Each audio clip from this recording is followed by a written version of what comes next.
ಧರ್ಮ ಮತ್ತು ಕರ್ಮ ಅಂತ ಅಂದಾಗ ನಾವು ಅಂದುಕೊಂಡಿರುವಂತಹ ಅರ್ಥ ಏನು ಅಂತ ಹೇಳಿ, ಹಾಗಾಗಿ ಇದಕ್ಕೂ ಮೀರಿ ಇರುವಂತಹ ಸ್ಪಷ್ಟವಾದ ನಿಖರವಾದ ಧರ್ಮ ಕರ್ಮದ ಅರ್ಥವನ್ನು ತಿಳಿಸೋದಾದ್ರೆ ಗುರುಗಳೇ. ಹರಿ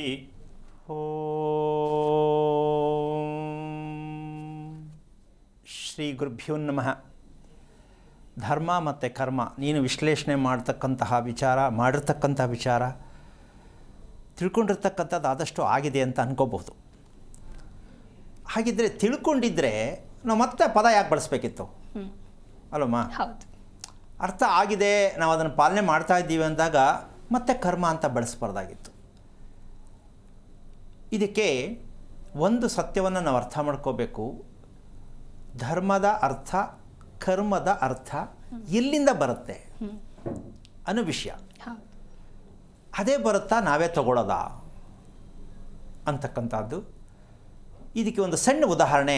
ನಿನ್ನೆ ಎಲ್ಲ ಶ್ರೀಮನ್ನಾರಾಯಣನ ವೈಕುಂಠ ಏಕಾದಶಿಯ ದರ್ಶನವನ್ನು ಮಾಡಿರ್ತಕ್ಕಂಥವರು ಪ್ರತಿಯೊಬ್ಬರಿಗೂ ಒಂದು ರೀತಿ ನೆಮ್ಮದಿ ಖುಷಿ ಕೊಟ್ಟಿದೆ. ಎಷ್ಟು ಚೆನ್ನಾಗಿತ್ತು ಅಲಂಕಾರ, ಭಗವಂತನ ನೋಡಿ ಕಣ್ ತುಂಬಿಸ್ಕೊಂಡ್ವಿ ಅನ್ನೋ ಎಷ್ಟು ಜನ ಖುಷಿ ಪಡೋರು ಇದ್ದಾರೆ, ಬೇಜಾರು ಮಾಡ್ಕೊಂಡಿರೋರು ಇದ್ದಾರೆ.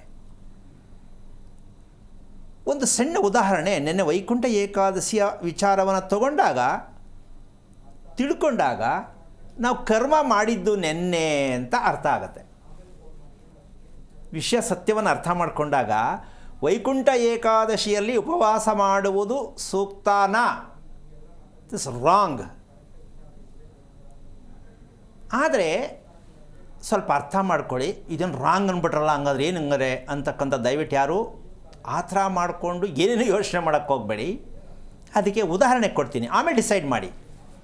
ಉಪವಾಸ ಅನ್ನೋದು ಎಲ್ಲರಿಗೂ ಎಲ್ಲ ವಯಸ್ಸಿನವರಿಗೂ ಅಲ್ಲ. ಇದು ಮೊದಲನೇ ತಿಳ್ಕೊಬೇಕಾದ ವಿಷಯ. ಎಲ್ಲರಿಗೂ ಉಪವಾಸ ಇಲ್ಲ, ಎಲ್ಲ ವಯಸ್ಸಿನವರೆಗೂ ಉಪವಾಸ ಇಲ್ಲ. ಯಾಕಿಲ್ಲ ಅದನ್ನು ತಿಳ್ಕೊಂಡ್ರೆ ನಿಮಗೆ ನಾವೆಷ್ಟು ತಪ್ಪು ದಾರಿಯಲ್ಲಿ ಹೋಗುತ್ತಿದ್ದೀವಿ. ಉಪವಾಸ ಅಂದ ತಕ್ಷಣ ವೈಜ್ಞಾನಿಕವಾಗಿ ಬೇಕಾಗತ್ತೆ ಅಂತ ಹೇಳುತ್ತೆ, ವೈಜ್ಞಾನಿಕವಾಗಿ ಬೇಕಾಗತ್ತೆ ಅಂತ ಹೇಳುತ್ತೆ. ಆದರೆ ಉಪವಾಸ ಸರಿ, ಉಪವಾಸವನ್ನು ಮಾಡುವ ರೀತಿ ತಿಳ್ಕೋಬೇಕು. ಮಾಡೋದೇ ಆದರೆ ಯಾವ ರೀತಿಯಲ್ಲಿ ಉಪವಾಸ ಮಾಡಬೇಕು, ಅದರ ಹಿಂದಿನ ದಿನ ಏನು ಮಾಡಬೇಕಿತ್ತು ಅದನ್ನು ತಿಳ್ಕೊಂಡು ಉಪವಾಸ ಮಾಡಿದ್ರೆ ಅದು ವೈಜ್ಞಾನಿಕವಾಗಿ ಸರಿ.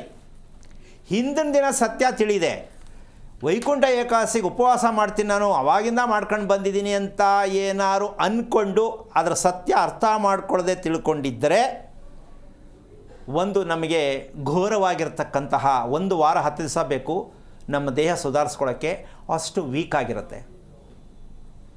1 ದಿನದ ಉಪವಾಸ ವೈಜ್ಞಾನಿಕವಾಗಿ ಎಷ್ಟು ಸತ್ಯವೋ ಅಷ್ಟೇ ಕೂಡ ಅದು ನಮಗೆ ತುಂಬ ತಪ್ಪಾದ ದೇಹದ ಶಕ್ತಿಯನ್ನು ನಾವು ಕಳ್ಕೊಳ್ಳೋದಕ್ಕೆ, ದೇಹವನ್ನು ರೋಗಕ್ಕೆ ಹತ್ತಿರ ಮಾಡ್ಕೊಳ್ಳೋದಕ್ಕೆ ಪ್ರಯತ್ನವನ್ನು ಮಾಡ್ತೀವಿ ಗೊತ್ತಿಲ್ಲದೆ. ಕಾರಣ ದೇಹಕ್ಕೆ ಸುಸ್ತು ಅಂತ ಕಾಣಿಸುತ್ತಲ್ಲ, ಉಪವಾಸ ಮಾಡಿದವರಿಗೆ ಸುಸ್ತು ಅಂತ ಕಾಣಿಸುತ್ತಲ್ಲ, ಇಂಥವರು ಉಪವಾಸ ಮಾಡುವ ಹಾಗಿಲ್ಲ. ಸುಸ್ತು ಯಾರಿಗೆ ಗೊತ್ತಾಗತ್ತೆ? ಅಮ್ಮ ಬೆಳಿಗ್ಗೆ ಮಧ್ಯಾಹ್ನ ಮಧ್ಯ ತಿನ್ನೋರಿಗೆ ಸುಸ್ತು ಅಂತಾರೆ, ದಪ್ಪಗಿರೋರು ಸುಸ್ತು ಅಂತಾರೆ. ಇನ್ನು ಉಪವಾಸ ಇದ್ದೇ ನಾವು ಸುಸ್ತು ಅಂತಕ್ಕಂಥ ಹೇಳಿದ್ರೆ ದೊಡ್ಡ ವಿಶೇಷ ಅಲ್ಲ. ಸುಸ್ತು ಇರುವವರು ಉಪವಾಸ ಮಾಡುವುದು ಯಾವ ಕಾರಣಕ್ಕೂ ದೇಹಕ್ಕೆ ಒಳ್ಳೆಯದಲ್ಲ. ದೇಹಕ್ಕೆ ಒಳ್ಳೆಯದಲ್ಲ ಅಂದರೆ ಇದು ಕರ್ಮ ಆಯಿತು, ದೇಹ ನೋಯುತ್ತೆ. ನೋಯ್ತಾ ಇಲ್ಲ?